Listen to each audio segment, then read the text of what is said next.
La route vers 1 million de dollars à la retraite. À la fin de la journée, qu'est-ce que ça prend? Ça prend une structure, ça prend un plan. À la fin de la journée, je crois sincèrement qu'on peut tout atteindre la liberté financière, mais comment, pourquoi? Puis même maintenant, avec l'inflation, ce qu'on recommande, c'est d'avoir plus de 1 million, même 1,5. La recommandation canadienne, ou moins estimée, ça serait d'avoir 1,7 million de dollars à la retraite pour être convenable. Bref, chacun a ses stratégies, mais on s'attarde à la notion aujourd'hui, comment est-ce qu'on peut atteindre le fameux million à la retraite. Première chose qu'il faut comprendre, c'est que certains gestionnaires peuvent battre, oui, le fameux indice du S&P 500, on parle de 15 à 25 de rendement. C'est sûr qu'on parle de marché boursier, fait que ce n'est pas des garanties, c'est des marchés qui sont haussiers et baissiers. Certains gestionnaires, c'est leur moyenne annualisée. Recommandation, ce qu'on dit souvent avec l'OMS, c'est qu'on va suggérer en moyenne, c'est des 7-8 de rendement. C'est sûr que là, je vous mets le scénario le plus optimiste possible, mais c'est possible. Ce qu'il faut comprendre aussi, c'est que laisser son argent dans un compte chèque, c'est la pire affaire. Pourquoi? Parce que certains comptes chèques ont des rendements de 0,1 Puis ce qu'on peut comprendre avec les dernières années, l'inflation qui a été du 2, du 3, du 7, du 8 fait qu'à chaque année, votre pouvoir d'achat réduit de 8 puis c'est très rare que vous ayez des augmentations salariales, à moins d'être entrepreneur et de faire des gros revenus, d'avoir une augmentation de 8 Imaginez votre boss qui vous dit « Hey, cette année, on vous augmente de 10 ». Ça fait une grosse différence. Mais souvent, en moyenne, ça augmente de 2 puis l'inflation, ce n'est pas toujours 2 garanti, ça l'augmente. Justement, le prochain point, moins 26 de pouvoir d'achat avec 10 ans au niveau de l'inflation. Pourquoi? Parce que 2,6 sur 10 ans, c'est ce qui fait vraiment votre pouvoir d'achat qui est réduit parce que c'est le même argent. 10 000 dans 10 ans ne vaut plus 10 000. Le pouvoir d'achat a réduit, même si le 10 000 est encore dans votre compte chèque. Si je tente ma petite tête ici, 72 des Québécois n'ont pas de plan financier. Pourquoi? Parce que la plupart se disent qu'ils vont être corrects avec la RAFQ, la PSV, ils ont des petits montants, ils ont des fonds de pension de ce côté-là, mais il faut le calculer. Ce n'est pas des garanties non plus. Quand ça va être rendu au niveau de la RAFQ, des rentes en ce moment, on paye pour les gens qui sont à la retraite en ce moment. Mais s'il y a beaucoup plus de gens en ce moment sur le marché du travail, en fait, il y a beaucoup de gens à la retraite et qu'on ne paye pas, mais à la fin de la journée, est-ce que la succession va en avoir assez? Pas des garanties, ça peut changer, les montants sont variables. La chose que vous pouvez être en contrôle, c'est ce que vous cotisez de côté pour être en mesure d'avoir une liberté financière. Je pense qu'il n'y a rien de pire qu'arriver à un âge de retraite puis de travailler par obligation et non de travailler par choix. Parce qu'à la fin de la journée, vous voulez avoir le choix de travailler. Il y a des gens qui travaillent simplement pour rester actifs parce que s'ils aiment ça, ils ont du plaisir.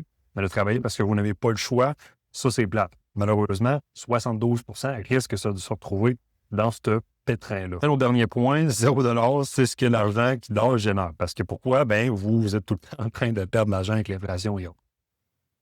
Prochain point, nos gestionnaires. Là, je commence vraiment en bourse, qui est un peu ce que j'ai dû mentionner tantôt. Compte chèque, ça se peut, vous pouvez en avoir avec du 1, du 2 mais là, la moyenne, c'est 0,1, 0,5 de rendement annualisé. Malheureusement, c'est vraiment juste pour dire que c'est des comptes qui sont transactionnels. Tout excédent, vous devez le placer. Point 2, les gens qui aiment ça, Secure. On parle de CIC, des obligations, GIC, obligations, des CPG aussi, tout ce qui est au niveau des placements garantis qui vous permettent des rendements de 4 à 6 Et encore là, ces rendements-là, ça fait quoi? Ça fait un peu plus que battre l'inflation. On parle de 3, 2 certaines années que ça a été du 8 Les obligations, c'est vraiment le strict minimum. Les gens qui veulent du secure, mais quand on parle de stratégie long terme, on ne veut pas mettre ça dans du secure. Imaginez la différence, avoir du 4 ou du 25 sur 15 ans. Oui, il y a un risque, mais les marchés, si vous restez assez investi, les probabilités que vous êtes perdant sont presque nulles. Troisième point, marché boursier ETF, c'est ce qu'on parle un peu de la moyenne, le S&P 500, qui est vraiment les 500 plus grosses compagnies, moyenne annualisée depuis pratiquement les 100 dernières années, on parle de 8 12 quand c'est dans les bonnes années. Dernièrement, on a des très bonnes années. On parle de 20-26. Ça se peut que cette année, les années qui suivent, il y ait des marchés qui sont à la baisse. Ce qui veut dire, quand c'est des marchés qui sont baissiers, ne pas retirer la liquidité. Parce que si vous retirez, vous garantissez votre perte. Si vous restez investi, vous allez profiter des marchés qui vont augmenter. Continuez à investir. Si votre stratégie est faite en conséquence que vous deviez décaisser, peut-être que ça a été mal placé ou mal géré, mais restez investi quand c'est des marchés qui sont à la baisse. Point 4, immobilier avec levier. Si vous voulez vous investir dans l'immobilier, si vous avez des partenaires, des gens qui se connaissent dans l'immobilier, là, on parle de 12 à 18 Certaines personnes peuvent générer du 20, du 30, du 40 ce que je comprends avec l'immobilier. Les gens qui sont créatifs, les gens qui ont de l'ambition, les gens qui sortent du moule, qui sortent des sentiers battus, peuvent se retrouver à avoir des plus hauts rendements, mais peut souvent être plus quelque chose d'actif, mais je pense que ça vaut la peine d'explorer l'immobilier, parce qu'il faut comprendre, c'est que ça reste un très beau levier. Point de vue patrimonial aussi, c'est très bon à avoir. Et point numéro 5, le All-Star, les gestionnaires qu'on fait affaire peuvent générer, ou leur moyenne du moins historique, se situe entre 15 et 25 de rendement. On s'entend que 25 on reste dans une gestion de risque très élevée et on ne veut jamais mettre nos œufs 100 dans le même panier. Ça peut être tentant, oui, parce qu'après ça, si on regarde les rendements annualisés, l'effet composé d'un 25 mais il y a des années que c'est du moins 20, du moins 30 on n'est pas à l'abri des baisses dans les marchés boursiers. Mais l'important, comme je l'ai dit, c'est de rester investi. Puis souvent, c'est ce qui permet par la suite de se retrouver avec $1 million et plus, point de vue retraite. Slide numéro 3 ici, $1 million. Souvent, c'est tout ce qui est mathématique. D'atteindre la liberté financière, il n'y a pas de secret. Il faut comprendre un peu la mathématique qui est à l'envers de ce concept-là. On parle de $200 par mois à 10 de rendement sur 35 ans. On est à du 596 000 $200 par mois, du 15 de rendement sur 35 ans, 1,5 million. Comprenez où ce que je m'en vais. $200 à 20 pendant 35 ans, 4 millions, et $500 à 15 de rendement. On parle de 1,6 million de dollars. Puis là, c'est sûr que je ne veux pas, je ne cacherai pas qu'on est dans les scénarios qui sont hyper optimistes. Réalistes, on peut parler d'un 10 à 12 de rendement. Mais bien comprendre que plus tôt vous êtes investi, plus vous investissez aussi, mieux l'intérêt composé va être avec vous au fil des années. Slide numéro 4 ici, 15 à 25 la différence en termes de levier. Ce qu'il faut comprendre aussi, c'est dans quoi vous êtes investi. C'est sûr que les FNB, le S&P 500, souvent, c'est un très beau point de départ. La grosse différence, quand vous avez un conseiller ou quelqu'un qui est un peu comme une barrière ou du moins un ajout à votre portefeuille, c'est qu'il ne va pas réagir avec les marchés, il va être avec vous en termes de stratégie, quoi faire sur moyen et long terme. S&P 500, comme j'ai mentionné tout à l'heure, on parle d'une moyenne annualisée de 10 annuellement, qui est très, très bon. C'est le marché standard, c'est pour ça qu'on dit qu'on se base sur ces rendements-là ici. Les gestionnaires, 15 à 25 aussi, rendement moyenne annualisé. Parce qu'il faut comprendre des gestionnaires qui ont réussi à régénérer des 90 de rendement en une année. Mais encore une fois, classification de risque élevé, mais c'est très intéressant à explorer. Sur 20 ans, qu'est-ce que ça fait? Ça peut faire une différence de 896 000 pratiquement $1 million si on investit le même 10 000 initialement. Avec tout ce qu'on dit, le prochain volet, c'est au niveau des protections. Parce que oui, c'est le fun d'investir, oui, c'est le fun d'avoir des gains sur les rendements, mais qu'est-ce qui arrive si vous avez un imprévu? Qu'est-ce qui arrive si vous avez des maladies? Qu'est-ce qui arrive aussi une fois que vous devez sortir cet argent-là? Souvent, on reste investi dans l'objectif retraite, mais il y a des façons de pouvoir rester investi quand vous avez des imprévus parce que le pire qui peut arriver, c'est que vous n'avez pas de protection de conséquences, vous arrivez un peu fin, vous sortez toute liquidité, vous avez travaillé fort depuis les 5, 10, 15, 20, 30 dernières années, puis vous recommencez à zéro, brimer l'effet de l'intérêt composé. Quoi faire dans ce temps-là? C'est là qu'on sera à la prochaine slide. Au niveau des protections, je vais me mettre dans le milieu ici. Vie temporaire, maladie grave, invalidité, vie permanente, qui ont chacun des utilités différentes aussi. Premièrement, la vie temporaire, c'est beaucoup pourquoi? C'est pour protéger la famille, protéger les hypothèques, les revenus, les dettes. Pourquoi? Parce que c'est une protection qui est temporaire. Fait que vous avez une hypothèque, si les enfants sont encore jeunes, vous voulez vous assurer de laisser un montant si malheureusement vous arrive quelque chose. C'est des protections qui sont très peu dispendieuses. Exemple, 40 par mois à 28 ans pour un 500 000 de protection. Deuxième point à droite, maladie grave. Ce que j'adore de ce produit-là, c'est des primes 100 remboursables s'il n'y a pas de réclamation. Ce qui veut dire deux scénarios possibles. Malheureusement, vous avez un diagnostic de 25 maladies qui sont énumérées dans le contrat ici. Vous recevez le montant net, fait qu'exemple, un 100 000, 200 000, 500 000 qui vous envoie à vous, que vous êtes en mesure de sauver au niveau du salaire, amener des gens qui puissent vous aider ou porter compagnie à l'hôpital. Pour vos enfants aussi, parce que j'ai eu la question dernièrement, s'il arrive quelque chose à mon enfant, un cancer, exemple, ben je ne serai pas en mesure de travailler, mais si la couverture est pour vous et non à l'enfant, vous n'allez pas avoir de montant. Et deuxième point, vous avez le diagnostic. Heureusement, il ne vous arrive rien, qui veut dire 100 des primes payées vous sont versées, soit dépendamment des compagnies, 15 ans, 20 ans, 65 ans, que je trouve intéressant aussi, rendu à la retraite. On vous remet un montant parce que vous avez les rentes normales qui rentrent aussi. Vous avez toute prime payée depuis l'âge que vous avez souscrit. Fait que ce soit un 10, un 15, un 50, même voire un 100 000 ou plus, vous allez être versé directement à vous par la suite. Invalidité. Quelque chose qui est quand même très important à souligner, parce que si vous avez des assurances collectives, des fois, ça ne couvre pas assez ce que vous avez besoin en réalité, parce que souvent, les revenus, ça peut être un 60, un 70 parfois des 80-85 qui vont vous protéger. L'objectif, encore une fois, c'est de ne jamais être en mesure de retirer son CELI, jamais être en mesure de retirer le REER. C'est les fonds qu'on souhaite laisser le plus longtemps possible pour profiter de l'intérêt composé. Et ce qui est important à savoir, c'est qu'il y a plusieurs sortes d'assurance invalidité. Certaines, exemple, vous en avez votre invalidité avec votre employeur du collectif. On peut regarder des assurances qui sont pour les frais. Fait qu'exemple, votre hypothèque, votre auto, les cartes de crédit, s'assurer que les montants soient versés pour payer l'hypothèque. Le montant que vous recevez du collectif vous permet de continuer à vivre, continuer à cotiser. Puis si vous n'en avez pas du tout, ben là, ça devient plus urgent parce qu'il faut s'assurer d'être en mesure. Ça, c'est le pire scénario parce que malheureusement, une personne sur trois a des invalidités long terme. D'une fois que vous arrive un pépin, que vous recevez un montant, qui par la suite, vous pouvez continuer à cotiser dans votre CELI, votre REER, vous pouvez continuer à payer vos hypothèques et tout, et s'assurer d'avoir un corset de moins. Fait que ça, il y a beaucoup de choses à explorer. Souvent, on dit, pas de problème, le collectif règle tout.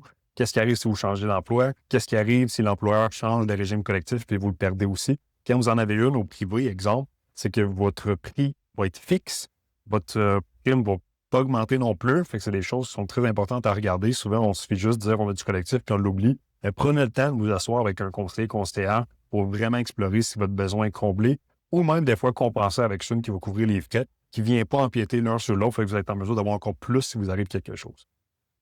Vie permanente, zéro d'impôt payé par les héritiers. Ça, c'est un produit qui va être plus au niveau patrimoine. Des produits qui peuvent avoir des valeurs en garantie à l'intérieur aussi, des assurances, comme ils disent, permanentes, qui vont être. C'est sûr que les héritiers vont recevoir un montant. Fait que le but, est-ce que ça peut être juste pour les frais funéraires?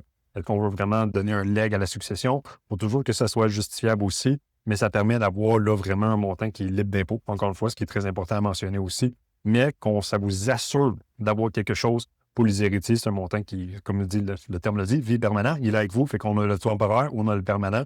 Le permanent des besoins, c'est différent, mais bien évidemment, permanent va être plus cher, mais il y a beaucoup, encore une fois, d'assurances qui peuvent se jouer. On pense souvent que assurance vie permanente, c'est un produit. Non, non, non. Il y en a plusieurs, même qui avoir des parties qui sont investies à la bourse, d'autres qui ont des valeurs de rachat garanties à l'intérieur aussi. Bref, ça aussi, ça vaut la peine d'explorer, voir si c'est des besoins qui peuvent convenir aussi de votre côté. Alors, feuille de route, pourquoi j'ai mis ça ici? Ben, c'est de comprendre un peu par où commencer quand vous voulez atteindre une forme de liberté financière. Étape 1, c'est un diagnostic. Quelle est votre situation actuelle? Souvent, ce qui est important, c'est de vous faire un budget. Votre budget va vous assurer de voir où est-ce que vous êtes en train de perdre de l'argent, où est-ce que vous pouvez économiser de l'argent aussi. Magasinez vos assurances auto, habitation, tous les abonnements que vous avez sur une base mensuelle. Regardez ça, vous pouvez souvent sauver des dizaines, même peut-être dans certains cas, des centaines de dollars par mois, qui vont vous permettre par la suite d'aller à l'étape 2, d'avoir des protections. Fait que souvent, ce qui est intéressant, si vous faites un diagnostic initial, d'avoir fait votre budget, vous pouvez aller rechercher là, un 50-100 $ qui va pouvoir par la suite payer ces protections-là. Pour vous, ça ne va rien changer parce que vous étiez déjà dans les habitudes de payer ces montants-là, mais vous allez vous retrouver avec des protections qui fit avec vos besoins aussi. Vous allez être blindé, comme on dit, puis vous êtes en mesure de continuer à cotiser si vous arrive quoi que ce soit. Pourquoi? Parce que le point 2, c'est l'accumulation. Une fois qu'on a les protections les protections nécessaires pour vous protéger, c'est de comprendre que si vous arrive quelque chose, vous n'allez pas retirer tout ce qui est au niveau des placements, vous allez les rester actifs, ce qui va faire que l'étape 3 qui dit l'accumulation, vous allez être en mesure de vraiment accumuler dans les bons véhicules. Et ce qui nous amène par la suite à l'étape 4, c'est au niveau de l'optimisation. Est-ce que vous allez vous ouvrir là, une société qui va avoir des fonds de plus, que vous allez maximiser, REER, CELI? Est-ce que vous allez avec du non enregistré? Est-ce que vous vous lancez dans l'immobilier? Là, on est vraiment dans une phase d'optimisation qui vous rend par la suite vers la liberté financière. Fait que c'est pas sorcier, il faut vraiment juste s'asseoir, faire les étapes en conséquence. Prenez le temps, déjà là, initialement, après cette vidéo-là, de vous asseoir, faites vos budgets, prenez une journée, un après-midi pluvieux, peu importe, pour être en mesure de le faire. Comme ça, vous allez avoir la tête tranquille. Puis vous allez pouvoir passer à l'étape 2 qui va être de s'assurer d'avoir les bonnes protections. Ne fiez-vous juste pas à ce que vous avez actuellement ou tous les régimes collectifs parce que ça peut changer, vous n'êtes pas 100% à l'abri. À partir de maintenant, les 1 à 2 premiers mois, mettez un 10% de côté aussi. Pourquoi? Pour analyser votre budget, pour avoir votre fonds d'urgence aussi. La règle des 10%, c'est ce qui va vous amener à payer les protections, puis idéalement, par la suite, d'avoir un montant qui est automatisé pour vos placements. Fait que budget, fonds d'urgence, règle du 10%, Fonds d'urgence, la recommandation, c'est sûr, c'est 3 à 6 mois. Mais personnellement, dès que vous avez au moins un mois de mis de côté, ça va aider beaucoup pour tout ce qui est niveau assurance invalidité. Si vous en avez plus, ça va être encore plus intéressant pour vous, puisque vous allez avoir un montant qui est mis de côté pour ça. Vous pouvez le mettre dans différentes compagnies pour éviter de voir le montant à chaque fois que vous ouvrez votre compte chèque. Bien important d'en avoir dans les premiers mois du diagnostic. 2, par la suite, une fois que ça c'est réglé, vous retrouvez certaines liquidités de plus, bien là, on s'attarde aux protections, d'avoir les assurances vie temporaires qui sont selon vos besoins, encore une fois. Maladie grave, toujours un produit, même sur du collectif, qui vaut absolument la peine. Pourquoi? Parce que vous pouvez avoir 100% des primes remboursées. Ça ne va pas couper les prestations WOW. Fait que si vous recevez des montants de votre régime collectif, vous allez recevoir un montant forfaitaire par la compagnie d'assurance. Vous ne pouvez pas avoir trop d'argent quand vous avez un diagnostic, cancer, AVC, crise cardiaque, peu importe. Ça va juste s'assurer d'avoir un fardeau de moins sur les épaules, un stress de moins. Puis, meilleur des mondes, 100% de ce que vous payez va vous être remboursable à la fin. Par la suite, invalidité en place, s'assurer que les liquidités, tout ce que vous mettez de côté, ne soit pas brimé. Et par la suite, est-ce qu'on veut laisser un patrimoine ou est-ce qu'on veut laisser des liquidités à nos enfants aussi par la suite? Les protections sont mises en place, mais qu'est-ce qu'on fait dans les prochains mois? On regarde comment est-ce qu'on peut optimiser vos rendements. Parce que certaines personnes n'ont pas de conseiller, malheureusement, c'est avec la banque ou peu importe. Bref, juste prendre le temps de regarder c'est quoi vos placements. Est-ce que vous êtes en train de faire du 2, du 4, du 5, du 6 %? Dépendamment de vos profils d'investisseurs et de vos projets, ça se peut que ça convienne. Mais vous devez absolument vérifier qu'est-ce que vous avez placé. Si vous avez des fonds, que l'objectif, c'est la retraite et c'est dans les fonds sécures, vous devez retravailler ça. Vous êtes en train de perdre de l'argent, ne pas optimiser les rendements. Est-ce qu'on peut optimiser le CELI? Est-ce que les REER peuvent être optimisés? Les REER peut être une chose à explorer aussi. Est-ce que c'est le bon moment de cotiser au REER? D'avoir des gestionnaires actifs, d'avoir des gens qui sont investis dans vos placements, qui sont à l'affût de tout ce qui se passe dans le marché boursier et pour pouvoir par la suite profiter de l'intérêt composé des marchés, qui est hyper important. Optimisation, 9 à 12 mois. Ben là, on peut regarder sur le levier d'immobilier. Est-ce que vous avez besoin d'une holding, fiscalité, réseau de pros? Là, on est rendu loin, c'est qu'on a réussi à maximiser. Vous avez la structure en place pour commencer à explorer vraiment d'autres volets qui vont permettre de grandir votre patrimoine, grandir les liquidités disponibles et, à la fin de la journée, d'avoir la meilleure fiscalité de rendement, la meilleure fiscalité personnelle pour minimiser l'impôt. Bref.